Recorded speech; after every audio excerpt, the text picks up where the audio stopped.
$1.4 billion shortfall from what we wanted to spend from the amount of money that we actually had to spend. $1.4 billion, and it was in the newspaper for every day of 120 days of the legislative session.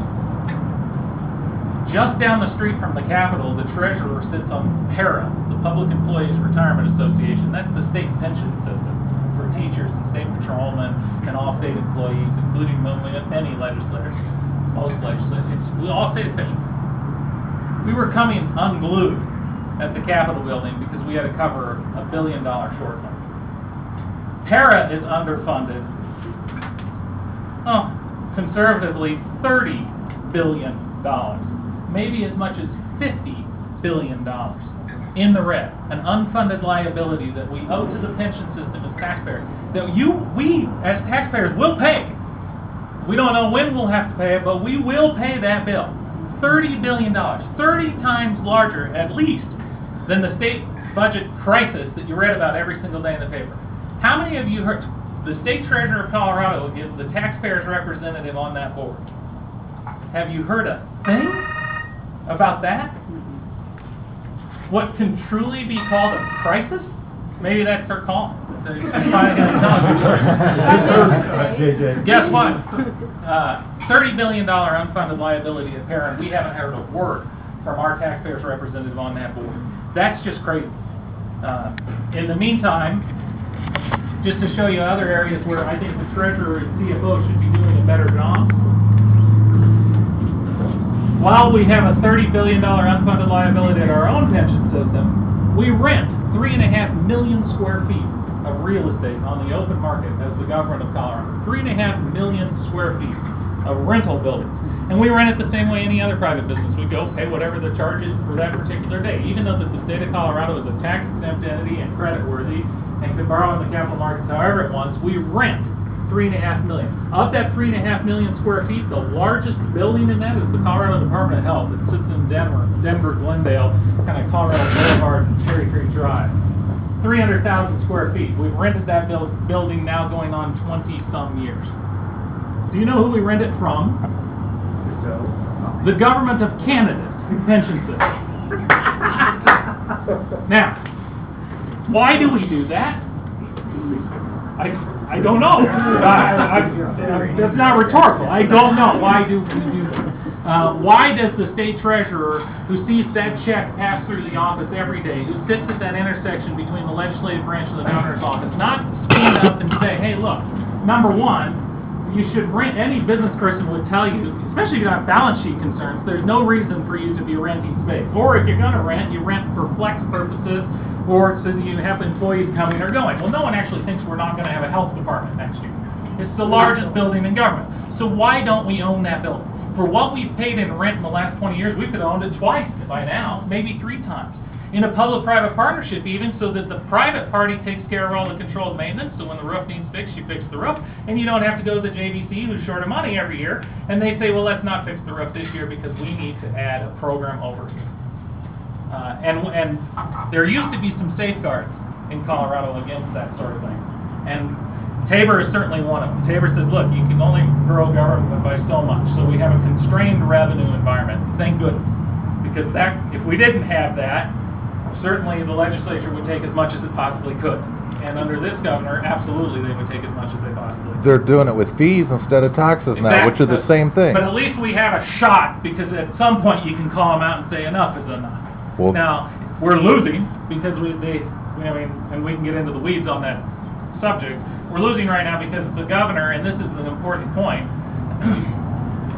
no matter, up until the last 2 years, on major financial policy issues in Colorado, the taxpayers always got a vote. And that is really at the heart of Tabor. Tabor says, look, we're going to constrain revenue, but if there's something that's really important for the people of Colorado and you need it, you come to us as the taxpayers and give us a chance to vote. And if we like it, we're going to vote yes, and if we don't like it, we're going to vote no. And that has been the tradition in Colorado since Tabor came in.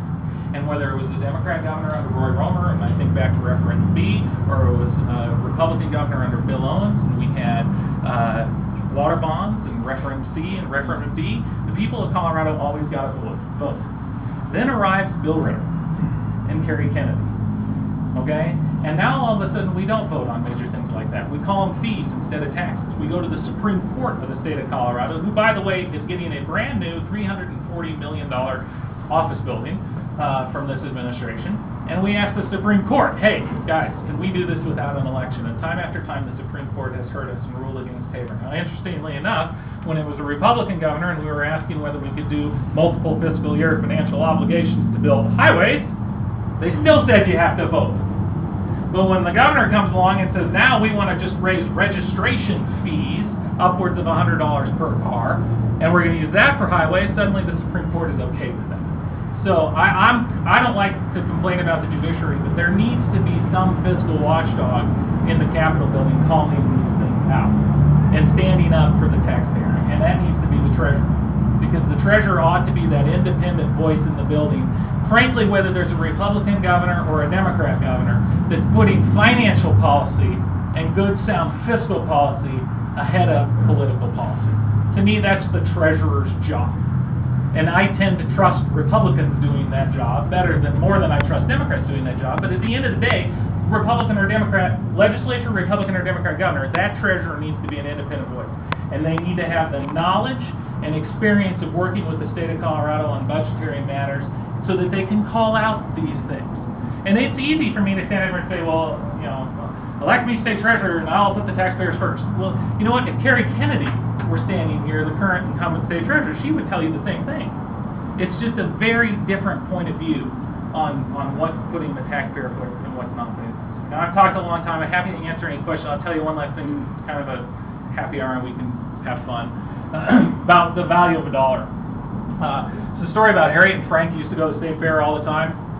And Frank, every year he'd see a helicopter there and said, helicopter ride for $50. And he'd say, I'm going to ride that helicopter. And his wife Harriet says, no, you're not riding. We're not spending $50 at a helicopter ride. $50 is $50. And every year Frank was, I'm going to ride that helicopter. And Harriet's like, you're not riding the helicopter. $50 is $50. And finally, not too long ago, Frank says, you know what? I'm riding the helicopter. I don't know how many more state fairs I'm going to make it to. And I want to ride the helicopter. Well, the pilot had overheard this bickering. And finally came over and said, look, I'll give you a ride. And as long as you don't scream, because it's scary, as long as you don't scream, I'll give you the ride for free. And so finally they had their deal, and they jumped in the helicopter and off they went.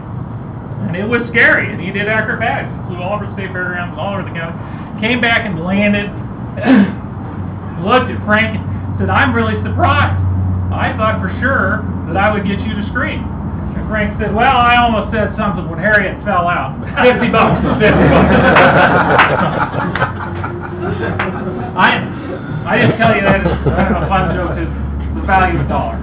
And it seems to me like if we're falling out of the helicopter right now, not only lose the $50, but they're reaching for our wallets as it happens. And I think the honest reality is that there are certain things that we all want from our government. I mean, and I think we all want those things to be delivered with value, with customer service, and with some respect for the people whose money is paying for all that. And we need to be able to deliver those government services well. And I think that it can be done. Now, I tend to be more on the limited side of those things because I think government can't do all the things that we want. And I think what we're learning in Colorado, certainly under Ritter and Kennedy, and now what we're seeing in Washington especially, is that with Democrats in control, and with liberal spending interests, the gap between enough spending and more spending never gets any closer together. Amendment 23 now, which is locked into the Constitution, Kerry Kennedy authored. In a limited revenue environment, she took 40% of the state budget and put in an auto-increasing autopilot forever. That's a horrible financial policy. So now we're spending today $1 billion a year more on K-12 education than we did in 2001. And in the meantime, everything else is going away. Things that you want. And it's not that I'm opposed to education. I'm not. But you have to put fiscal policy ahead of politics.